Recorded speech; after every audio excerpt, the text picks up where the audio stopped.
الحمد لله وكفى وسلام على عباده الذين اصطفى أما بعد فأعوذ بالله من الشيطان الرجيم بسم الله الرحمن الرحيم ومنهم من عاهد الله لئن آتانا من فضله لنصدقن ولنكونن من الصالحين فلما آتاهم من فضله بخلوا به وتولوا وهم معرضون وأعقبهم نفاقا إلى قوم يلقونه بما أخلفوا الله ما وعدوه وبما كانوا يكذبون صدق الله العظيم. میرے محترم بزرگوں اور دوستوں، یہ رمضان المبارک کا دوسرا عشرہ شروع ہو گیا ہے۔ دوسرا عشرہ مغفرت کا عشرہ ہے۔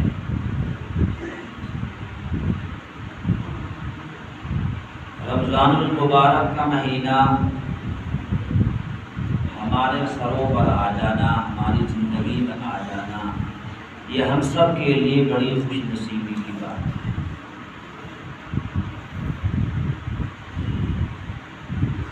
رمضان کے مبارک مہینے میں عام طریقے سے لوگ زکوٰۃ نکالتے ہیں۔ اسی کے متعلق میں نے ابھی چند آیتوں کی تلاوت کی ہے۔ اس آیت کی تفسیر میں حضرات مفسرین نے ایک واقعہ نقل کیا ہے، ایک قصہ نقل کیا ہے مختصر سا، کہ یہ آیت کب نازل ہوئی اور کیوں نازل ہوئی۔ اس کے بارے میں بتایا کہ مدینہ المنورہ میں ایک شخص تھا، ثعلبہ ابن ابی حاتم،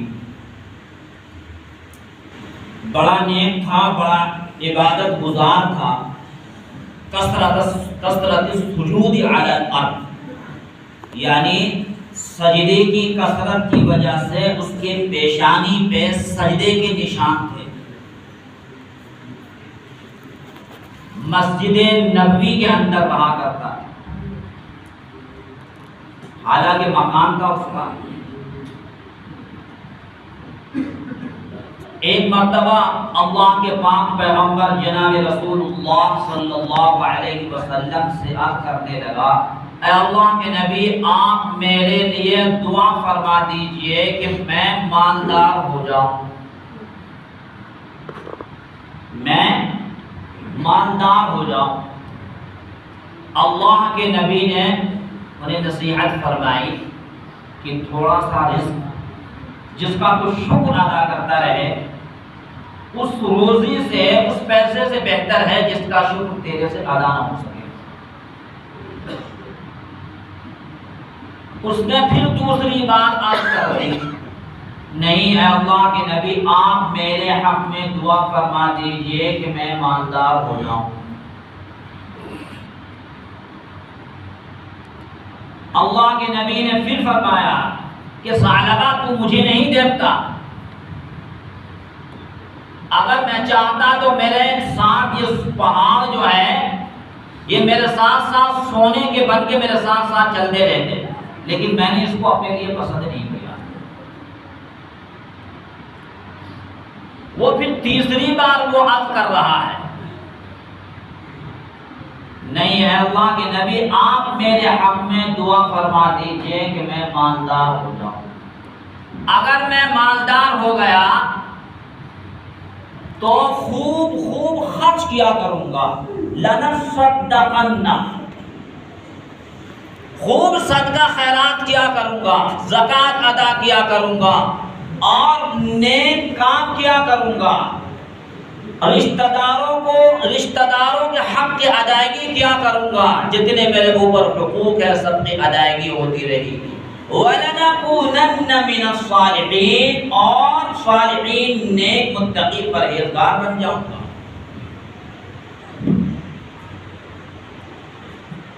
جب بار بار درخواست کرتا رہا تو اللہ کے نبی جناب رسول اللہ صلی اللہ علیہ وسلم نے ہاتھ اٹھا دیے دعا کی، اللہم ارزق ثعلبہ مالا، اے اللہ ثعلبہ کو مال عطا فرما۔ کہ اللہ کے نبی کی دعا کو رد ہو نہیں سکتی، مالدار ہونا ہی ہونا تھا، دعا فرما دی۔ اب ثعلبہ نے بکریاں پالنی شروع کی مدینۃ المنورہ، اللہ نے خوب برکت دی۔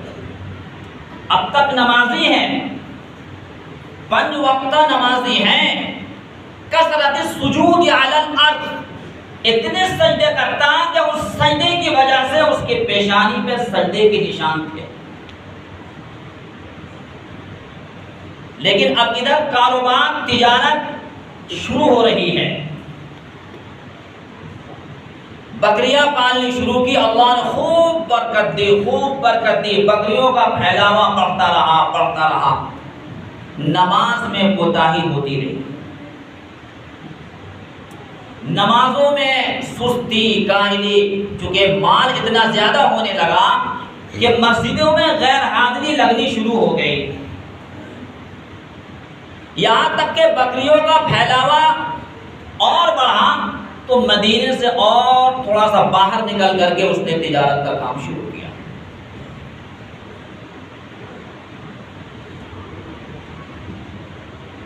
وہاں بھی پھیلاؤ بڑھتا چلا گیا، برکتیں ہوتی چلی گئیں، بہت مالدار ہوتا چلا گیا۔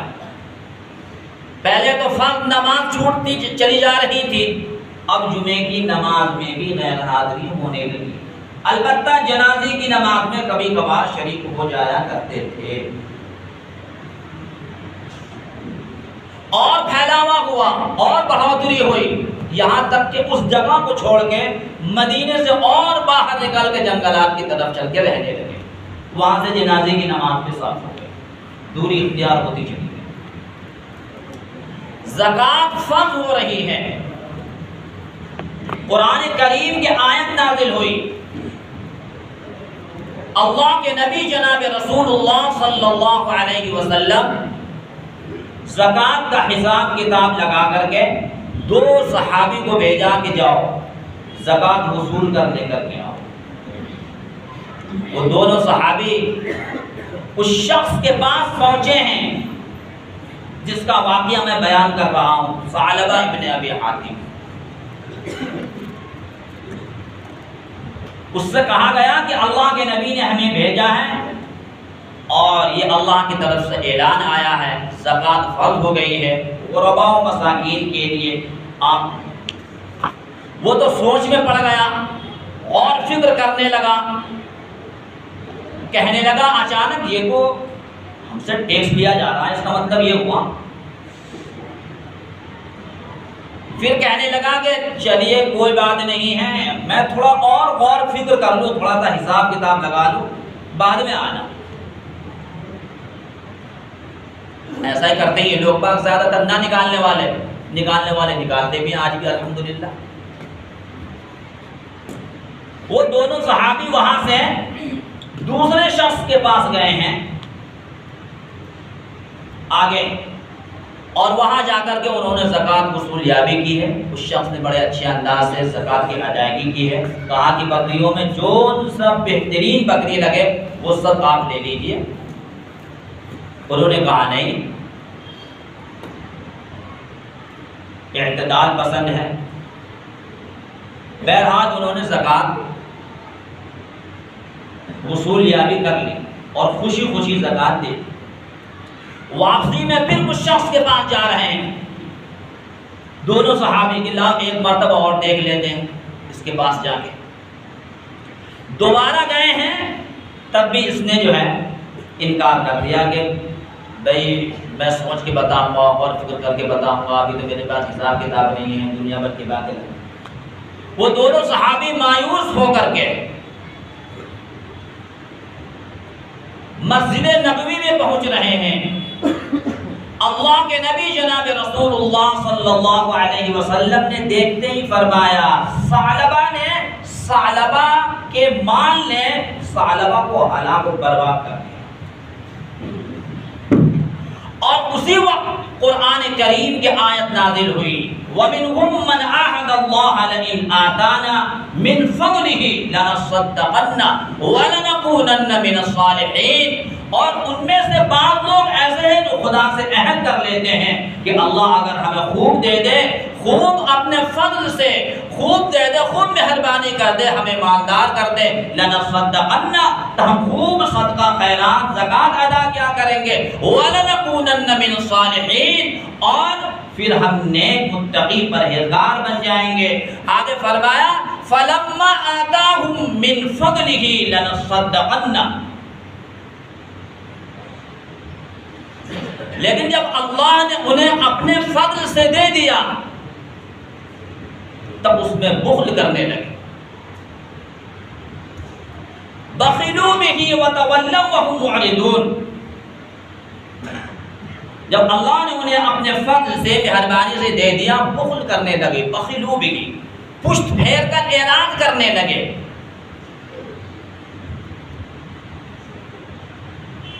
وتولوا وهم معرضون۔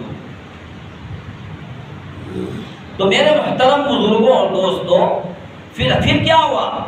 قرآن کریم کی آیت نازل ہوئی، فَأَعْقَبَهُمْ نِفَاقًا إِلَىٰ قَوْمٍ يَلْقَوْنَهُ بِمَا أَخْلَفُوا اللَّهَ۔ اللہ نے اس کی سزا میں اس کے دلوں میں نفاق ڈال دیا، کفر ڈال دیا۔ کب تک کے لیے؟ إِلَىٰ قَوْمٍ يَلْقَوْنَهُ، قیامت تک کے لیے کفر ڈال دیا اس کے دل میں۔ مطلب اس کے اوپر اب اسلام کے، ایمان کے دروازے بند ہو چکے ہیں، اب اس کی زکات کبھی قبول نہیں ہو سکتی ہے، یہ آیت بتا رہی ہے۔ اس کے بعد ان کے رشتہ دار نے جا کر کے بتایا اسے کہ میں ثعلبہ تیرے خلاف تو قرآن کریم کی آیتیں نازل ہوئی ہے، تو یہاں کیا کر رہا ہے؟ وہ دوبارہ سر پہ مٹی ڈالتا ہوا نبی کی خدمت میں پہنچا ہے، معافی طلبی مانگ رہا ہے، قبول کر لیجئے۔ اللہ کے نبی نے منع فرما دیا کہ نہیں بھائی، آسمان سے آیتیں نازل ہو چکی ہیں، اللہ نے صاف اعلان کر دیا ہے کہ اب نہیں، اب گنجائش نہیں ہے۔ اللہ کے نبی دنیا سے گزر گئے، حضرت ابوبکر صدیق کے زمانے میں وہ مان لے کر کے حاضر ہوا کہ آپ کرائے مہربانی قبول کر لیجئے میری زکات۔ حضرت ابوبکر صدیق نے بھی منع کر دیا کہ جب اللہ کے نبی نے انکار کر دیا تو میں کیسے قبول کر سکتا ہوں، میں بھی قبول نہیں کر سکتا۔ پھر حضرت عمر کے زمانے میں وہی شخص لے کر کے آ رہا ہے، حضرت عمر نے بھی منع کر دیا کہ جب حضرت ان دونوں شخصیتوں نے نہیں لیا تو ہم کیوں لے سکتے ہیں۔ عثمان غنی کے زمانے میں وہ کفر کی حالت میں ہی انتقال کر گئے۔ تو میرے محترم بزرگوں دوستوں، زکوٰۃ ایک اہم فریضہ ہے۔ جس طریقے سے نماز فرض ہے ایسے ہی زکوٰۃ بھی فرض ہے۔ زکوٰۃ کب فرض ہوتی ہے؟ اس کو بھی سن لیجیے۔ زکوٰۃ ہر صاحب نصاب کب بنتا ہے؟ جس کے پاس 52.5 تولہ چاندی یا 7.5 تولہ سونا ہو۔ اب یہ ضروری نہیں ہے آج کے دور میں کہ 7.5 تولہ سونا ہی ہو۔ 1 تولہ سونے کی رقم اگر 52.5 تولہ چاندی کی رقم کے برابر پہنچ رہی ہے، 1 تولے پہ بھی زکوٰۃ فرض ہے۔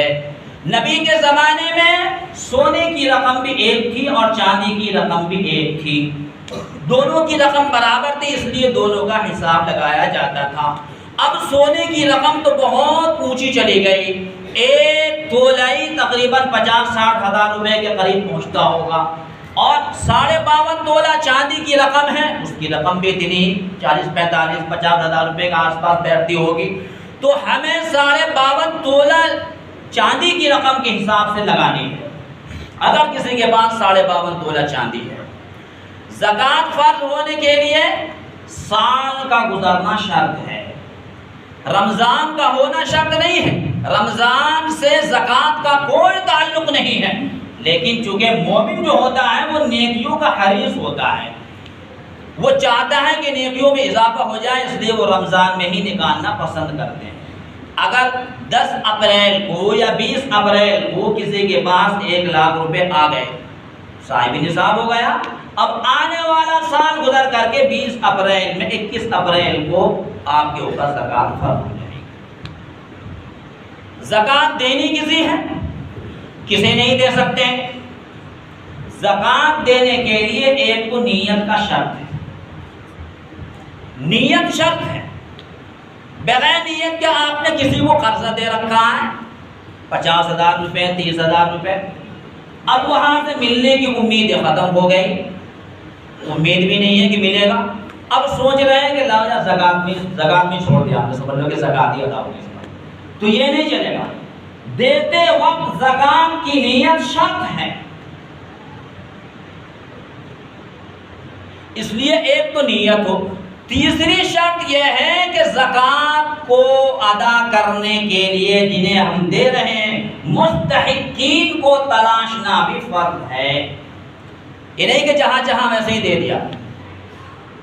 آپ طریقے سے مانگنے مونگنے والوں کو دینا نہیں چاہیے۔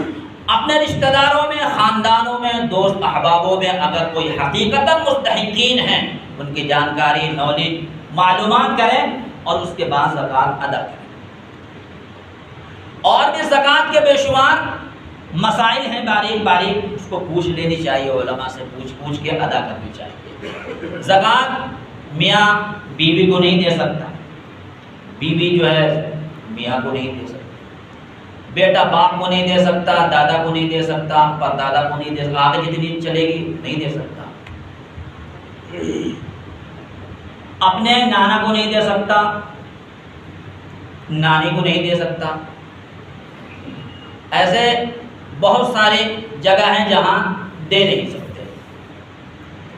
بھائی اپنے سگی بہن کو دے سکتا ہے، سگے بھائی کو بھی دے سکتا ہے، اور بھی بے شمار اس کے جو ہے باریک باریک مسائل ہیں۔ نماز کا وقت ہو چکا ہے، لہذا اللہ تعالی ہم سب کو کہنے سننے سے زیادہ نیک عمل کی توفیق نصیب فرمائے۔ ہاں ایک بات اور سن لیں، مسجد کا کام شروع ہوگا عید کے بعد، اور اس کے اندر تمام حضرات ضرور بالضرور حصہ لیں۔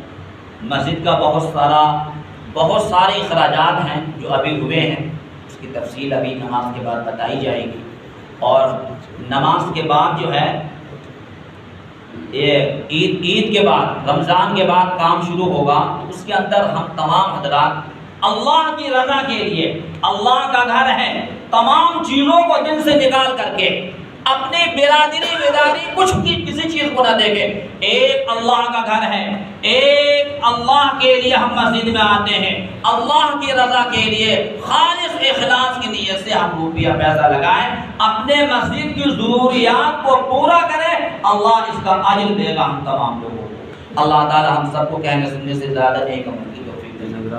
جن حضرات کو سنتیں نہیں پڑھی ہیں وہ سنتیں پڑھ لیں۔